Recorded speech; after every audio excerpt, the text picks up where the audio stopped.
Hello people and welcome back to JeffGaming. Today we're going to be doing a new game plus weapon tutorial.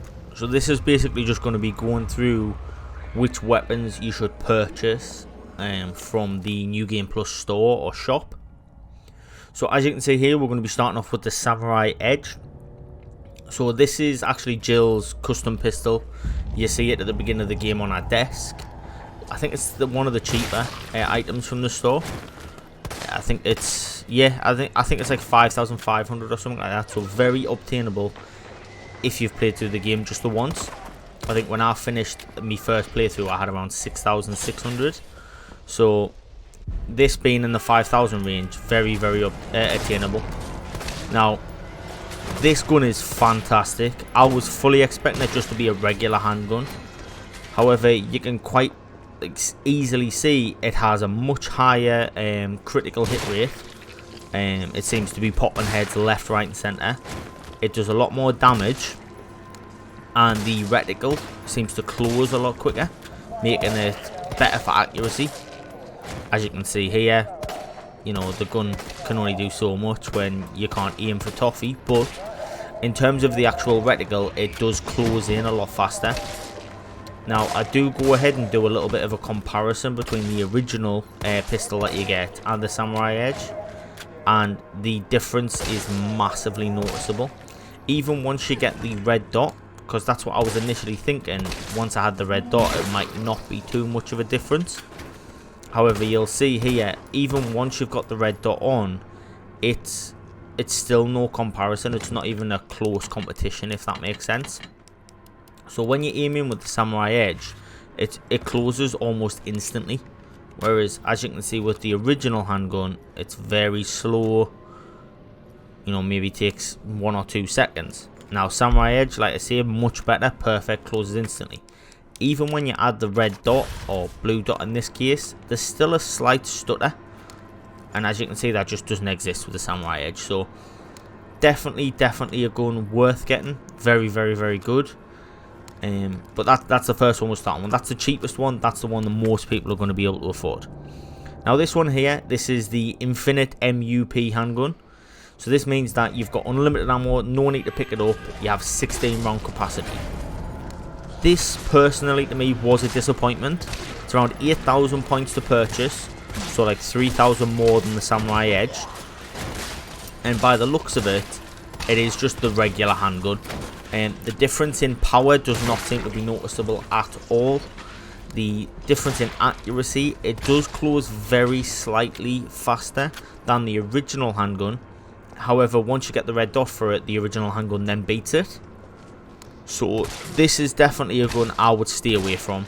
It's like I say, it's not the cheapest either. I think it's the third in terms of how cheap it is. You can get the knife for cheaper, and it's a waste of points.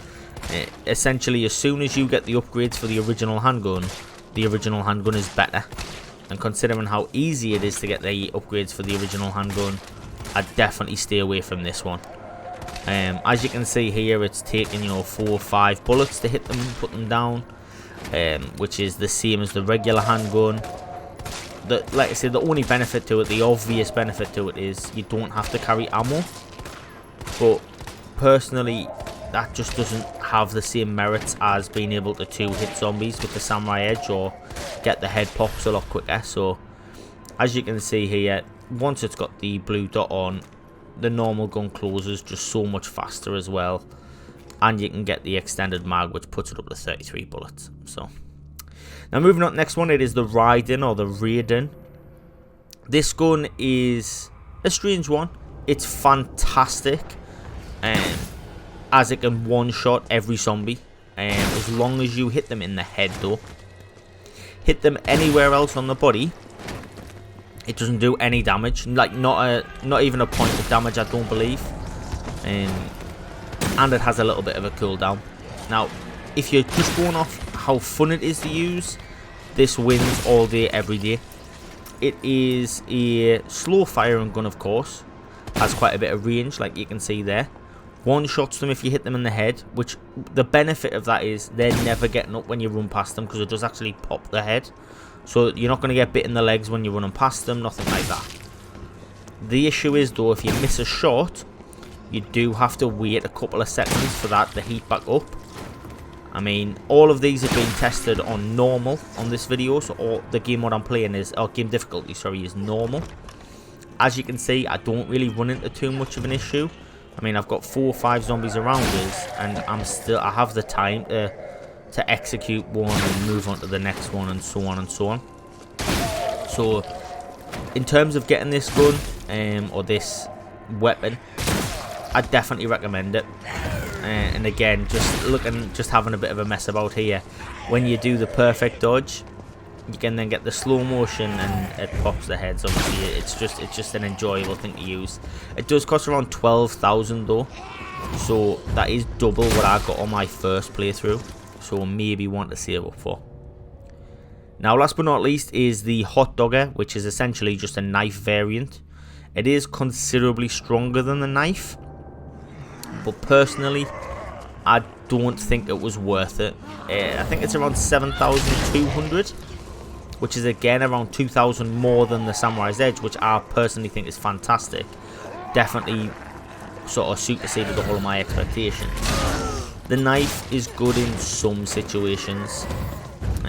As you can see though, you've got to be doing a dodge really to be getting any damage off.